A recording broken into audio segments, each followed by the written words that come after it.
please. Good evening and good morning. Good evening in Estonia, in Tallinn, and good morning as well in San Jose, in Costa Rica. Today we'll have two teams who are qualified for the 8th finals, round of 16, concerning this 8th edition of the Inter-University Law Debate Tournament. So we'll be very happy to hear what they have to say about the topic they received a week in advance. So I will give the floor to my colleague who will be hosting the match. Thank you, Professor Lavange, and indeed, good day to our participants, of course, primarily the students on the call that will be debating on the topic of the 8 finals, and as well to our judges and to the viewers that are taking their time to review the match. The topic of this 8th final is whether or not non-human animals should be granted limited legal personhood to protect their right to migrate. This is the fourth match of the 8 matches that will be taking place in 8 finals. So the teams are the Latin American University of Sciences and Technology, joining us from San Jose, and Tallinn University of Technology, joining us from Tallinn. And there's not much more I can say other than to welcome those two talented teams and pass the floor first to ULACIT team. Ms. Blanco, the floor is yours. Yes. Hi, everyone. Again, such an honor to be here. And my name is Carolina Gonzalez Blanco, and I'm a second-year student of International Relations here at ULACIT. You're welcome. From Tallinn University of Technology, Ms. Repinen. Hi, my name is Suvi Riipinen. I'm first-year law student from Taltech, Tallinn. Thank you and welcome. From Latin American University of Sciences and Technology, Mr. Benavides.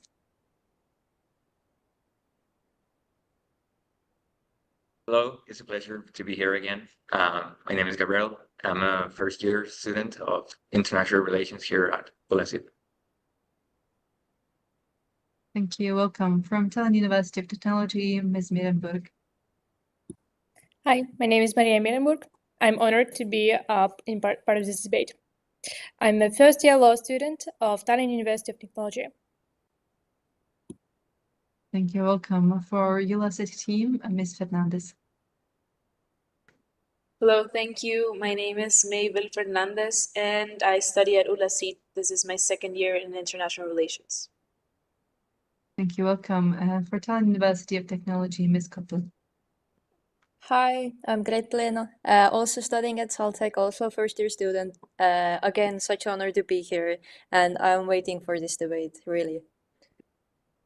Thank you and welcome. In a short while, you will see the algorithm for the allocation of positions. Just a short reminder, after the positions are announced, you have 5 minutes to finalize your preparations. And during the debate, you'll get visual cues, yellow for 30 seconds left and red for the time being. All right, best of luck. Yes, so I will share my screen, so all of us will see the randomizer. So normally you should see a wheel with double flags for each of your institutions that you are presenting. So there is two chances, one chance to be in favor, one chance to be against the motion, and the team will be in favor, will be starting with the first introduction. So I'll activate the wheel now.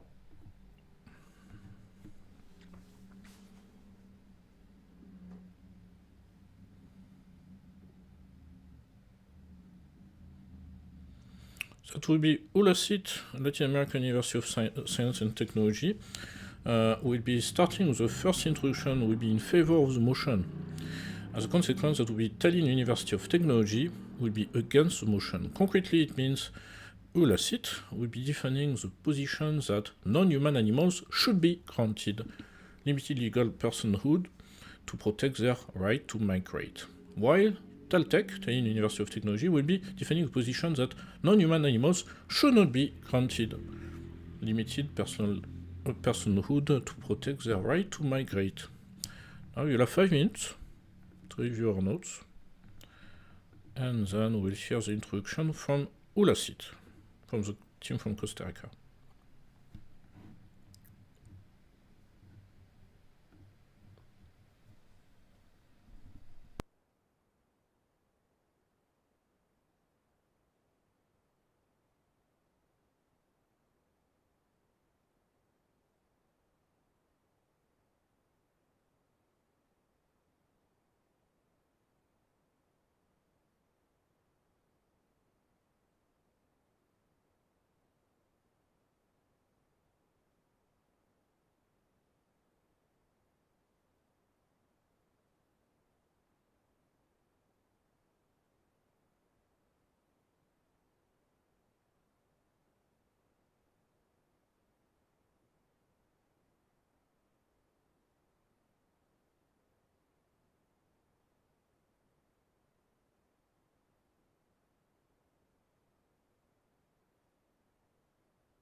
Thank you. The time for final preparation is now over. We'll be starting by hearing the opening statements.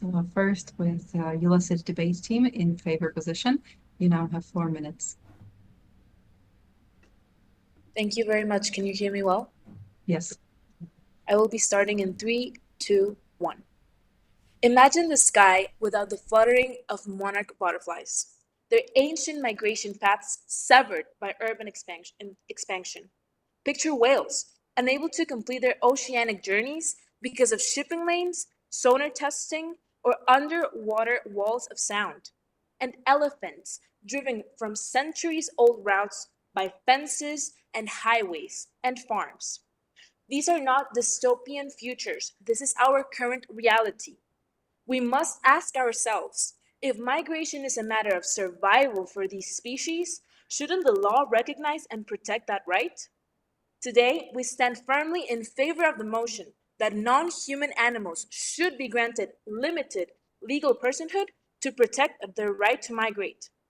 A widely accepted legal view holds that a legal person is simply an entity recognized by the law as having rights or the capacity to hold them, meaning that personhood is less about intelligence or biology and more about having legally protected interests that courts can enforce. Migratory animals possess the interest to move, survive, and reproduce, which are needs to their basic survival. The law has already evolved to protect nature in various ways. The real challenge is now whether we have the moral courage to extend that protection to the animals whose life literally depends on it. Legal personhood is not exclusive to humans. Corporations, rivers, forests, and sacred sites have been granted legal personhood in various jurisdictions across the world. Cases like the Amazon rainforest and rivers in New Zealand are some examples. If we can grant legal standing to ecosystems and inanimate entities, it is only logical to extend a limited form of legal personhood to migratory living species that need uninterrupted movement. Animals migrate not for leisure, but for survival. Blocking these natural behaviors, whether through construction, borders, or climate impacts, have already caused mass suffering and extinction. The monarch butterflies, for example, have seen catastrophic population declines due to the loss of migratory corridors between the US, Mexico, and Canada. Legal personhood does not mean giving animals human rights. It means giving them a standing in court so that their interests can be defended when states and greedy corporations block their movements. This is about ethical justice, ecological responsibility, and our intergenerational duty. This legal recognition would empower states, NGOs, and conservationists to act proactively. It would give migratory animals a voice. They are now being treated as objects. Via legal representatives, they can allow for the defense of corridors, safe crossings, and habitat connectivity in courts of law. Legal personhood provides clarity, accountability, and the necessary measures for the system that right now treats animals as voiceless things. By granting limited legal personhood to migratory animals, we are not disrupting the legal order. We are preserving life, biodiversity, and justice for future generations. Let us not be the generation that stood still while the wild world disappeared by our hands. Let us be the ones who moved, like the animals we seek to protect. Thank you. Thank you very much. We'll now be hearing the opening statement in the against position. Tallinn University of Technology, you two have 4 minutes. Honorable judges, esteemed opponents, we, the opposition, firmly oppose the motion to grant limited legal personhood to non-human animals. Our case is based on 3 arguments. Firstly, legal personhood assumes agency that animals cannot express. Secondly, it breaks down because migratory animals cannot meet the legal standard of identity. And thirdly, it creates confusion and delay when effective binding legal tools already exist and just need enforcement. Going on to our first argument. Even limited legal personhood implies agency, the capacity to hold rights, express interests, and act through legal representation. But animals cannot express legal will. They cannot choose legal strategies or appear in court. That means humans must decide for them. But whose interpretation is correct? Imagine a whale wants to migrate through a busy shipping lane. An NGO says it's dangerous, the government says it's fine. A court must decide what's in the whale's best interest. But based on what? This is a real legal challenge, even with humans. In Airedale NHS Trust vs. Bland, 1993, UK courts struggled to define the best interest of a patient in a vegetative state, despite knowing his history and values. Now apply that to a pot of whales with no language, no legal history, and no record of intent. A legal personhood implies a will that migratory animals simply cannot express, and no human can perfectly substitute. Secondly, legal personhood requires identity, which migratory animals lack. Legal personhood isn't symbolic, it's structural. It requires a stable, unique identity. In EU law, Article 47 of the Charter of Fundamental Rights guarantees standing only to those who can be identified. In Salomon versus A. Salomon and CEO Ltd. 1897, corporate personhood was granted because the company had a continuous, traceable identity. Migratory animals do not. They travel in massive shifting groups. They reproduce, they die, and disperse unpredictably. Are we going to microchip every goose to ensure it has legal standing? Who pays? What country maintains that legal record? Without identity, personhood collapses. Law cannot assign standing to fluid, untraceable populations. Thirdly, existing law works. We need enforcement, not personhood. Proposition says personhood is necessary for migration protection, but the law already protects it under binding international treaties. The Convention on the Conservation of Migratory Species, 1979, signed by over 132 countries, and EU, legally obliges states to protect migratory routes across borders. The Convention on Biological Diversity, 1992, requires nations to conserve habitats and biodiversity under international law. The Aarhus Convention, 1998, gives citizens and NGOs legal standing to act on behalf of the environment. No personhood needed. These are not symbolic declarations. They are binding treaties under international law, but they suffer from a weak enforcement. So what should we do? Firstly, strengthen national laws to implement CMS and CBD requirements. Secondly, find cross-border cooperation to protect migration routes. And lastly, empower NGOs to take legal action under Aarhus mechanisms.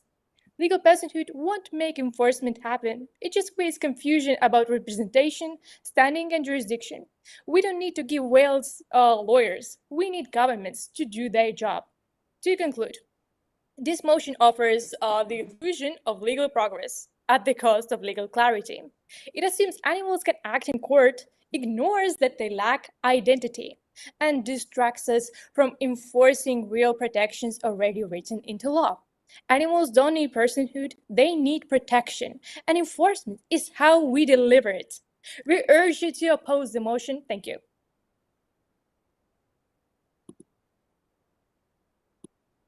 Thank you very much. We have now heard the opening statements for both sides of the argument. We'll now proceed to the first round of rebuttal. Starting with the Latin American University of Sciences and Technology, you have 2 minutes for your first. Thank you. I will start in 3, 2, 1. This is a good moment to let the opposition know that migration is an ancient natural behavior, essential for the survival of many species. Historically, however, human activities have severely disrupted animal migration throughout habitat destruction, border infrastructure, and intensive land use. These disruptions are not accidental.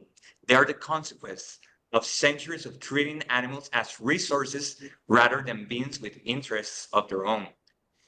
International law has already recognized the need to change this perspective. The opposition mentioned the Convention on Migratory Species, but guess what? That same convention imposed binding obligations on states to protect migratory species and their roots. Similarly, the United Nations Convention on Biological Diversity requires the conservation of ecosystems vital for migration. Even national constitutions, such as those in Costa Rica and Germany Basic Law, also incorporate environmental protection, implicitly covering migration species. However, without granting legal standing, migratory animals remain at the mercy of government's discretion. Granting limited legal personhood for the purpose of defending migration rights will allow guardians like NGOs to bring claims before courts when states violate their duties. Legal personhood for migratory animals will simply operationalize existing obligations, making it possible to enforce them proactively rather than reactively. This approach is not unprecedented. In New Zealand, THIULDT granted legal personhood to the Wanganui River, and the Colombia recognized the Atratos River's rights. Animals could similarly be granted rights without full human-like legal status. Migration is a right rooted in nature. It is time for the law to acknowledge it and protect it. Thank you. Thank you. Now for the first rebuttal in the against position, Talent University of Technology team, you have 2 minutes.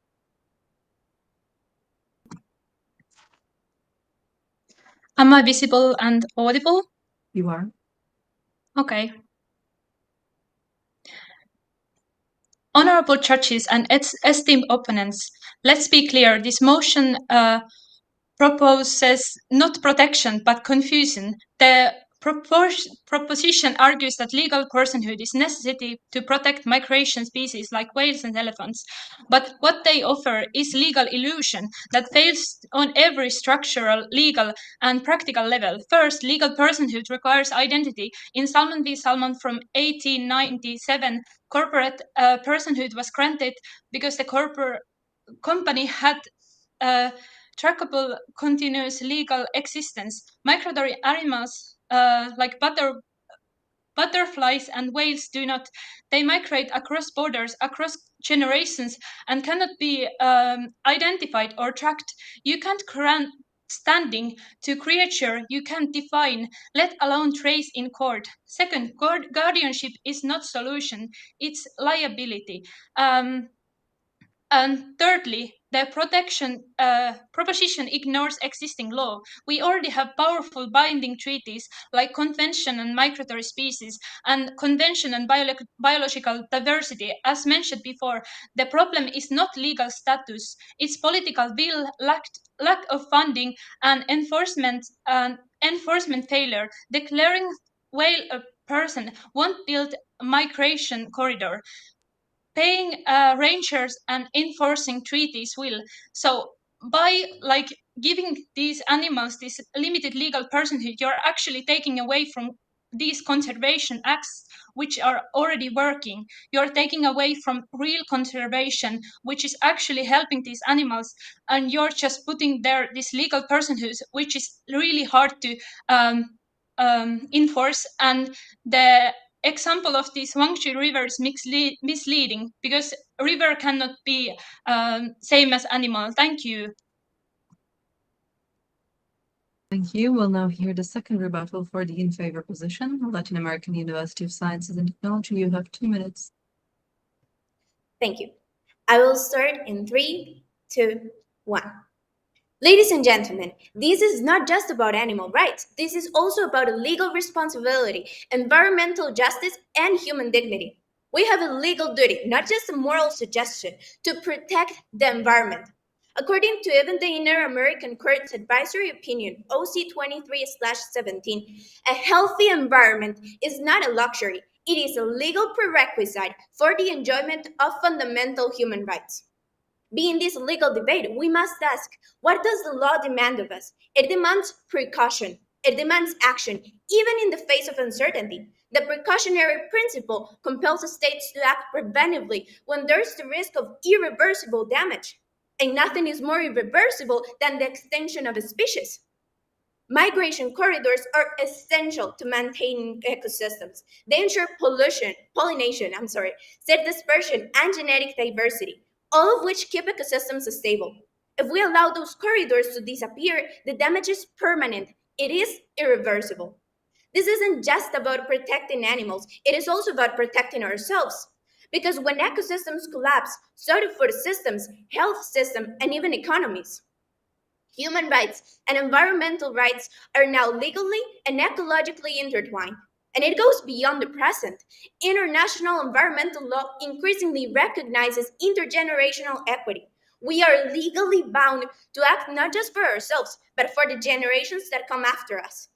So when we speak of legal personhood for migrating animals, we're not speaking of abstract terms. We are speaking about the law evolving to match the urgency of the climate crisis. Protecting nature and the animals is no longer optional. It is a legal obligation, and recognizing the animal's right to migrate deserves legal protection is not radical. It is responsible, it is lawful, and it is just. Thank you. Thank you. We'll now hear the second rebuttal for the against position. Tallinn University of Technology, you have 2 minutes.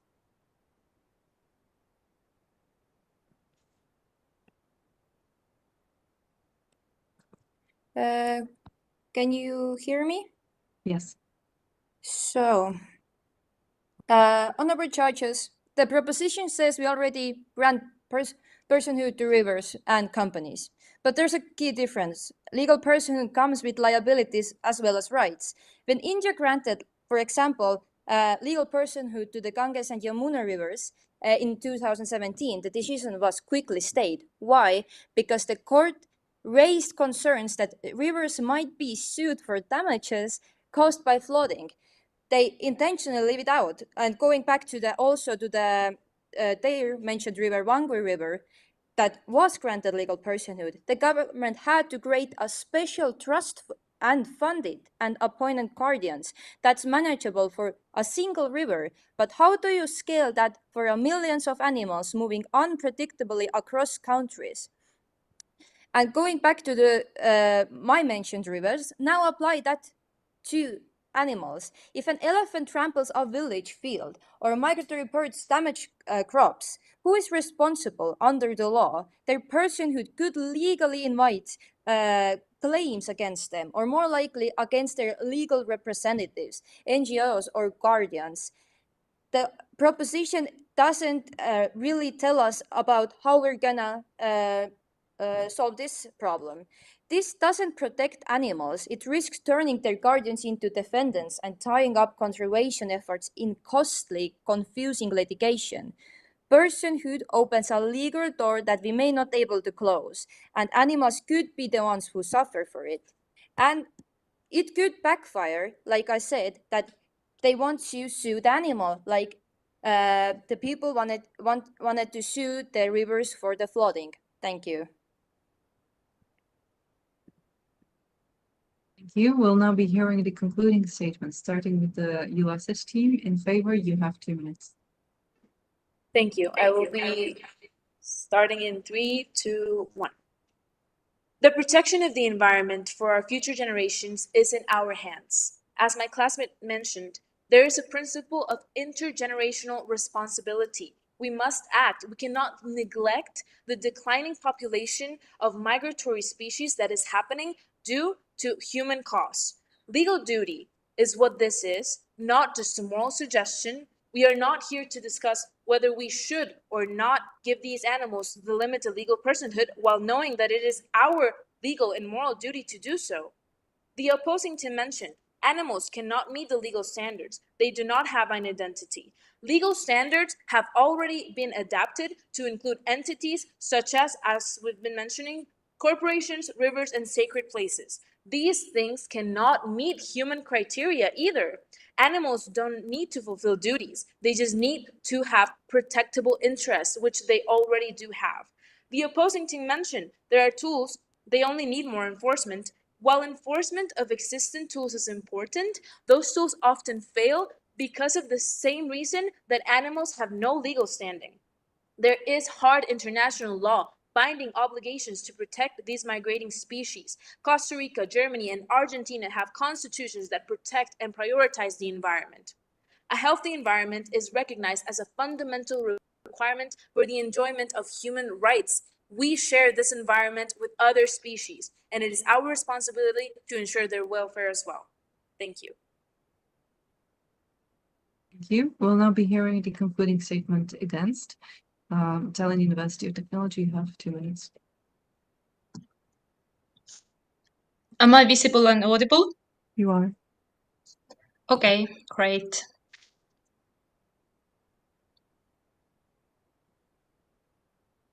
Honorable judges and esteemed opponents, in our opening speech, we already gave an option, like different method to solve this solution. Throughout this debate, we have shown that while protecting migratory animals is urgent, granting them legal personhood is not the solution, it's destruction. We have three central arguments. First, legal personhood assumes agency, but animals cannot express legal will or intentions. Human surrogates would be left guessing their best intention, opening the door to legal contradictions and arbitrary outcomes. And this is really dangerous for the animals if we actually want to have the animal's best rights in mind. Even in human cases, courts struggle to define best interest without clear consent. Imagine applying that to whale or flock of birds with no legal history or voice. Secondly, we've shown that legal personhood requires identity and clear traceable subject. Like in salmon, migratory animals lack that. They travel in fluctuating groups without fixed borders. Like, how can we really have these legal obligations for these animals if we cannot even trace them? Thirdly, we argue that effective legal protection already exists, even under human rights law, as you previously mentioned. Every legal intervention must be satisfy the principle of proportion. That the measure taken must be necessary, suitable, and to achieve this goal. Granting legal personhood to migratory animals face this test. We already have binding treaties like CMS. The problem is enforcement, not legal status. We lack political will, funding, and enforcement, and none of these are fixed by giving these animals legal personhood. Thank you. Urge you to oppose the motion. Thank you very much. You can all now relax. You are no longer graded after this part. Congratulations on concluding your 8th final match. Of course, you will receive the results as soon as we confirm them. The judges have the time to review the match.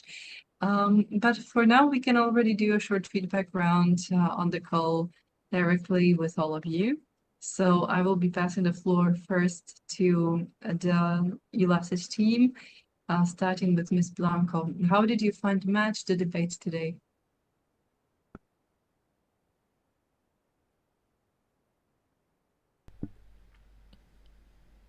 Okay, so I think we were a little more nervous because, you know, it's the, how do I say, octavos? Eight quarters. The knockoffs. Yeah, so we were a little more nervous, but I think we did a really great job. One of our coaches is really versed in the topic, so we had a lot of support from him. We had a little mini session about explaining the whole legality of this concept and everything. So I think it was really important for us, and we felt a lot more confident after that and after all of our research. So I think it has been definitely another great experience. Wonderful. Thank you for sharing. For Taltech team, Ms. Mirenburg, how was the match for you? The match was very interesting. Yeah, without the entire debate, I think my team did a very great job. We spoke very clearly, all the arguments were right, and I'm satisfied. Great, thank you for sharing. For Latin American University of Science and Technology, Mr. Benavides, how was the match, the debate? It was good. I think, as my classmate mentioned, we had two amazing coaches. One of them, specifically our coach, Jose Armando, he likes this topic a lot. So we tried to learn what his knowledge around this topic. We try to prepare the best we can, especially having just like a week. I think it was just like a week preparing, both in favor and against. Yeah, let's wait for the results. Thank you for sharing. For Italian University, Ms. Koppel, how was the match?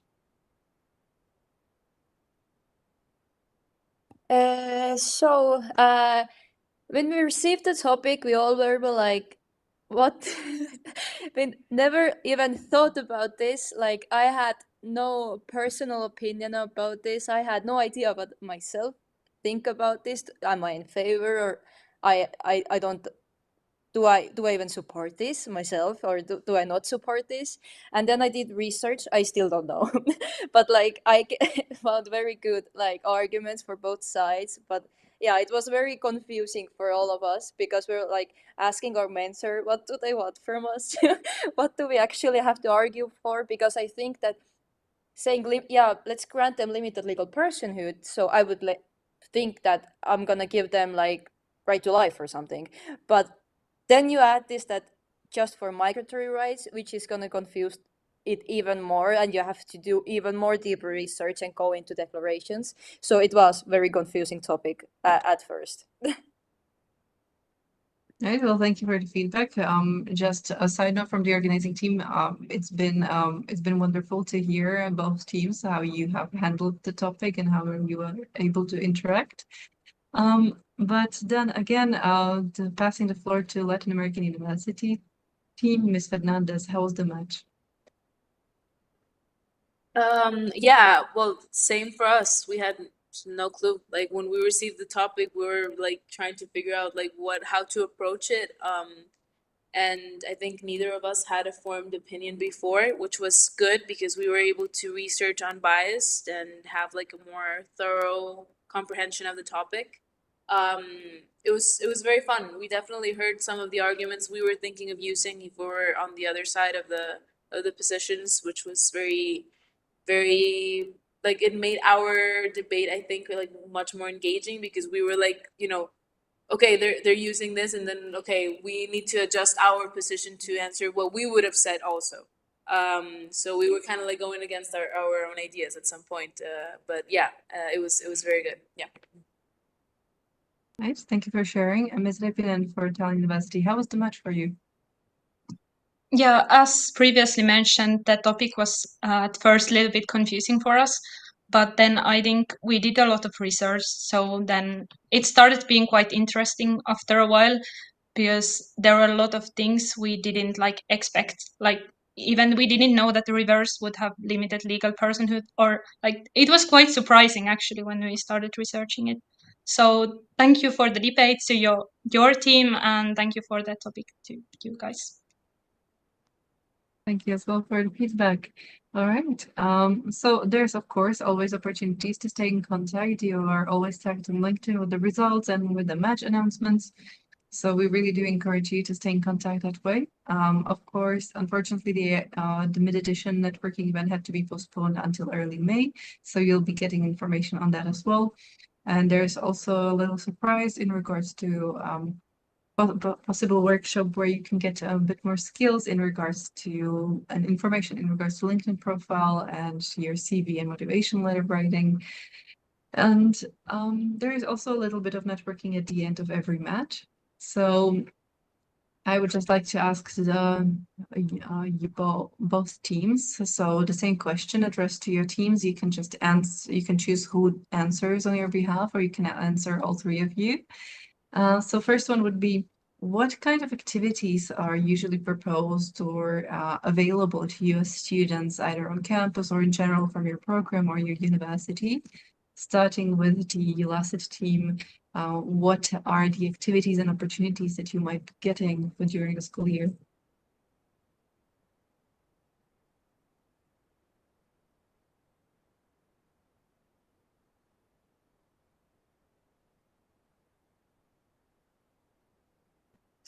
Okay, so we have we have the new student orientation day.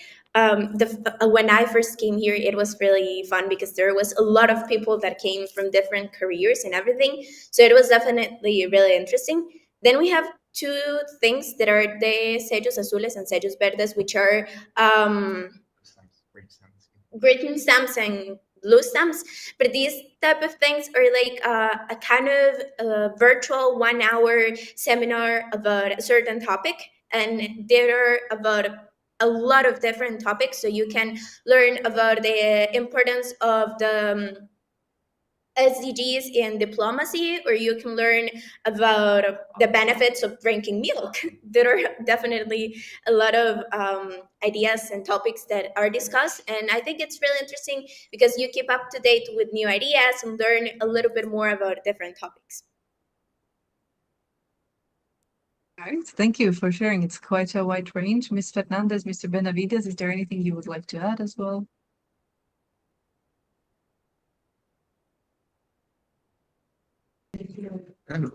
To be honest, I think what my classmates mentioned is pretty complete, at least inside the university, because if we talk about like outside the university, in the city, there are other things you can do here in San Jose, but yeah. Right. Well, thank you for sharing. How is it in Taltech?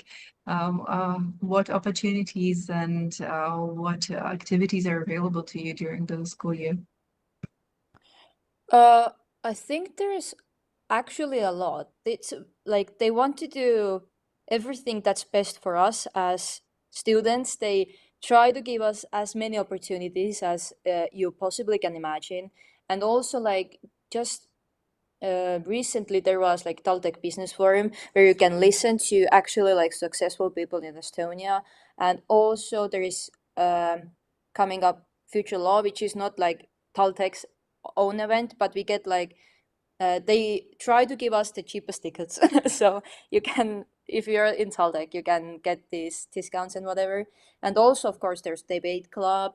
Then there's this MTUC, which is the business and government's house, for example, like students union, and each house has a union, and it's always like every year competing for the house cup, which is like 10,000 euros or 15,000 euros, which requires you attending to these events and actually like participating and competing with other houses like Harry Potter or something, I don't know.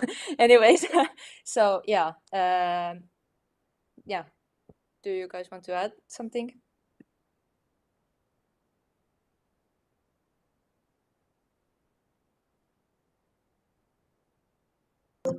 So yeah, I think there are lots of different like possibilities. I'm international student. I'm not from Estonia, so I think we have like quite active Erasmus student network.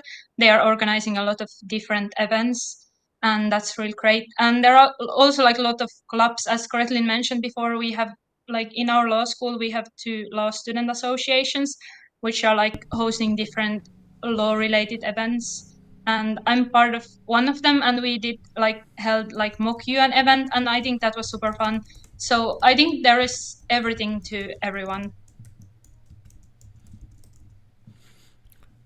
Thank Right. you. Well, thank you very much. I'll pass the floor to Professor Levanch to close off the session with also one final part. Yes, yes, and as well, just a little question for the team in Costa Rica. Do you know what is Erasmus? Because for us in Europe, we know, but have you heard? Yeah, okay. So, because I'm not sure always if it is known outside of Europe. So yes, last question concerning this time more cultural aspect. Could you name a stereotype for the city where you are studying, which is, let's say, maybe something true, maybe not true, about the people who are from that city, something which is known nationally or internationally, I mean a stereotype, a cliché. So for example, for the persons who are from San Jose or from San Jose, I mean, in Central America, what people say about people from San Jose, and what people say about people from Tallinn in Estonia and outside of Estonia, what you heard about, and if it is true or not. So we start again, same like my colleague. Question is for the team who wants to answer. So I will start with asking the student in Tallinn, what is a stereotype, something that you heard about people from Tallinn, and if it is true or not?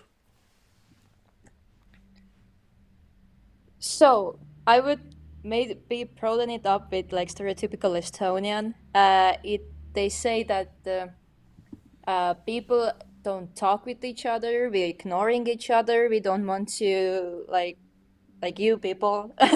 But in Taltech, I would say that it's like a big family. Nobody ignores each other. Like everybody's for some reason smiling.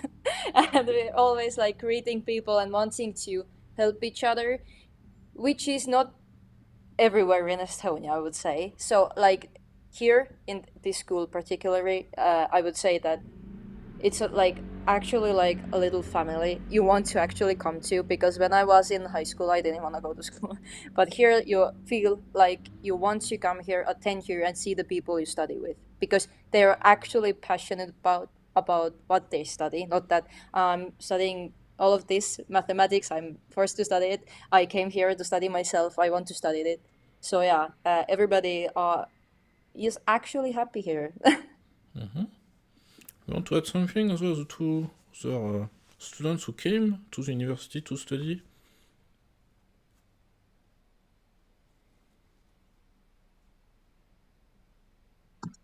So I think the stereotype about Estonians being really shy and like not wanting to talk to others, it wasn't that big of a shock from me, because I come from Finland and we are maybe even more extroverted compared to them. So I guess it is just normal to me, but maybe for others it would be weird that, for example, the cashier in shop, they would just be like, take your change money, like not like greeting you or anything. So I guess that would be something, but we are not really rude people. Maybe it's just the darkness in the winter, so maybe we are a little bit depressed, but not that badly. Okay. So now same question about people from San Jose or from Costa Rica. What did you hear about what is a cliché or a stereotype, and what is true and what is not true about it? Okay, first I will say that, okay, at least here in Latin America, we're known as the country of pura vida. Pura vida is like, in English, like literal translation will be like the good life or good life. We use that expression a lot here, the Costa Ricans, ticos, we are also known as ticos, for saying, for example, I don't know, how are you? I'm pura vida. How was that food? It was pura vida. How was the movie? It was pura vida.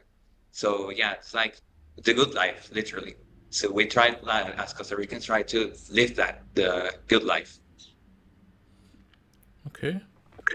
You want to add something as well to the... Yes. Yes, there's also the thing that we don't know how to give directions, and it's true.